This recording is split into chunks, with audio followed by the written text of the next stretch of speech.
Meghan Markle's podcasting career has been fractious, to say the least. One might suggest, of course, that she wasn't necessarily built for that particular genre. As we all know, Spotify decided to describe them as grifters. And what's re-emerged, and which what I told you about now well over a year and a half ago, was the fact that Meghan had very little to do with the production side of the podcast. You see, most celebrities, particularly if they're of that level, and whatever level Meghan thinks she's at, they don't get involved with the tedious aspect of looking for questions and doing research. That's passed down.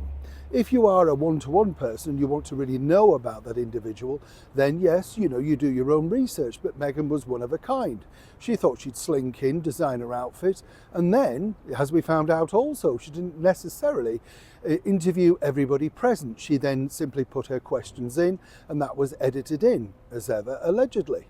But apparently, you see, Spotify were going to be told that there were some phenomenal guests. And as we found out, apparently Prince Harry liked the idea of sitting down with Putin and the Pope. Can you imagine those conversations, right?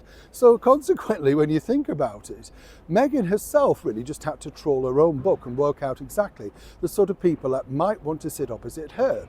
Serena Williams obviously was a shoo-in, as was Mariah Carey.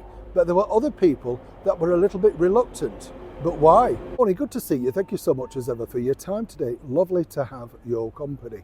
Now, as I said, when you put a thing out like what she was doing with archetypes, archetypes, whatever you want to call it, you have one chance to launch, one chance to make a big splash. So you try and get big names. But as we know, many of the big names didn't want to sit opposite Meghan Markle. Now, to be fair and balanced, you've got to understand this, simply because everybody who sat down with her at that period realised it was all going to be about Meghan. It wasn't going to be about them. Mariah Carey, a little bit more seasoned and vintage, decided to call Meghan out as a diva herself, and she knows how to play the publicity game. Know Mariah well, fun girl, exactly. You know what I'm saying? But of course, what was fascinating about this particular interview that was supposedly down on the list, that apparently just slipped through her fingers, was one of her chums. That's right, Beyoncé. Now, Beyoncé, as you know, is going through a bit of a troubled time herself alongside her husband, Jay-Z, right now.